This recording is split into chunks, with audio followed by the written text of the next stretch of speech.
Know thyself, know thy enemy. 1,000 battles, 1,000 victories.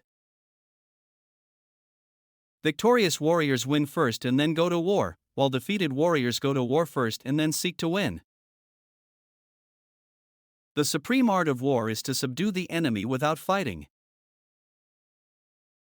Be extremely subtle, even to the point of formlessness. Be extremely mysterious, even to the point of soundlessness.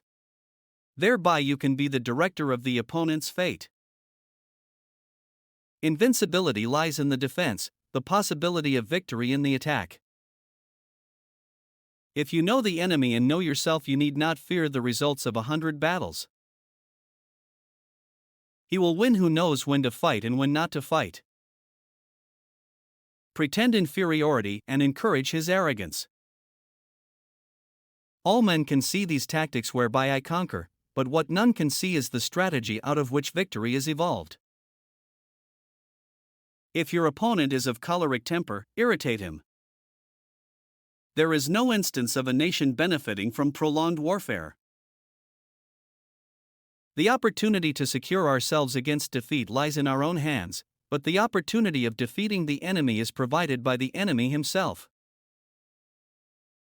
To fight and conquer in all our battles is not supreme excellence. Supreme excellence consists in breaking the enemy's resistance without fighting. If fighting is sure to result in victory, then you must fight, even though the ruler forbid it. If fighting will not result in victory, then you must not fight even at the ruler's bidding. Know your enemy and know yourself, and you can fight 100 battles without disaster. The art of war teaches us to rely not on the likelihood of the enemy's not coming, but on our own readiness to receive him, not on the chance of his not attacking, but rather on the fact that we have made our position unassailable. If you are far from the enemy, make him believe you are near. He who knows when he can fight and when he cannot, will be victorious. A good commander is benevolent and unconcerned with fame. Quickness is the essence of the war. Regard your soldiers as your children, and they will follow you into the deepest valleys. Look on them as your own beloved sons, and they will stand by you even unto death. He who is prudent and lies in wait for an enemy who is not, will be victorious. Confront them with annihilation, and they will then survive. Plunge them into a deadly situation, and they will then live. When people fall into danger, they are then able to strive for victory.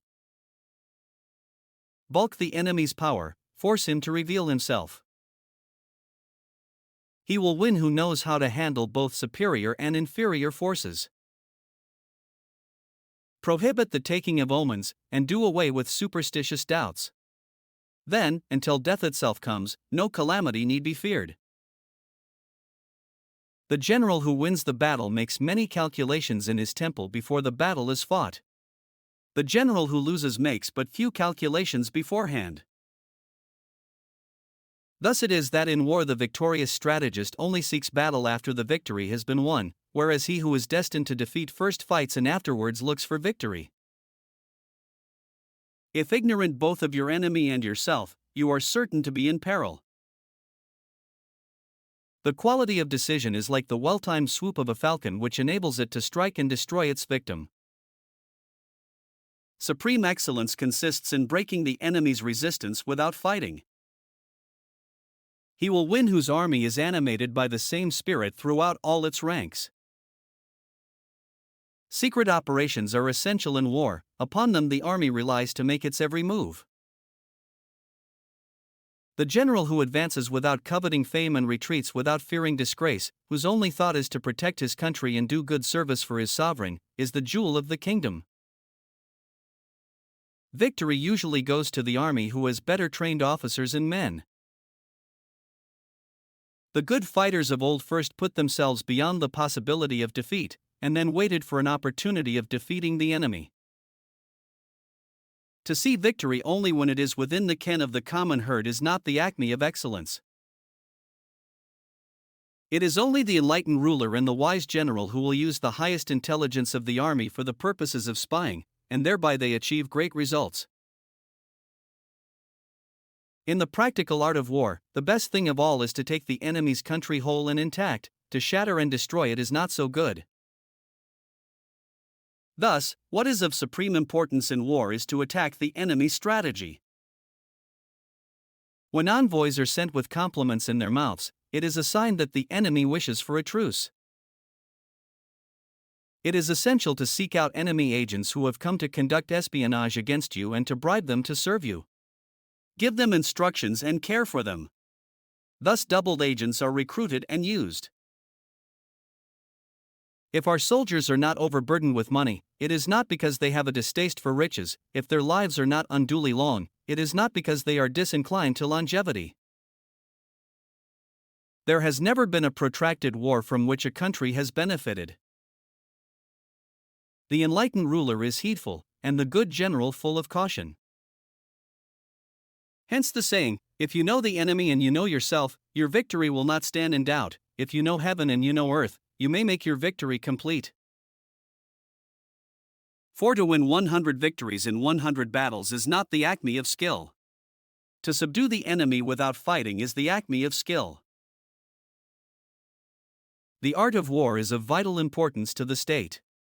It is a matter of life and death, a road either to safety or to ruin. Hence it is a subject of inquiry which can on no account be neglected. If we know that our own men are in a condition to attack, but are unaware that the enemy is not open to attack, we have gone only halfway towards victory. For them to perceive the advantage of defeating the enemy, they must also have their rewards. Now the reason the enlightened prince and the wise general conquer the enemy whenever they move and their achievements surpass those of ordinary men is foreknowledge.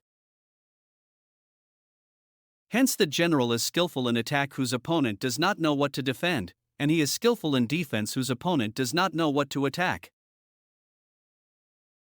Of all those in the army close to the commander, none is more intimate than the secret agent. Of all rewards, none more liberal than those given to secret agents. Of all matters, none is more confidential than those relating to secret operations.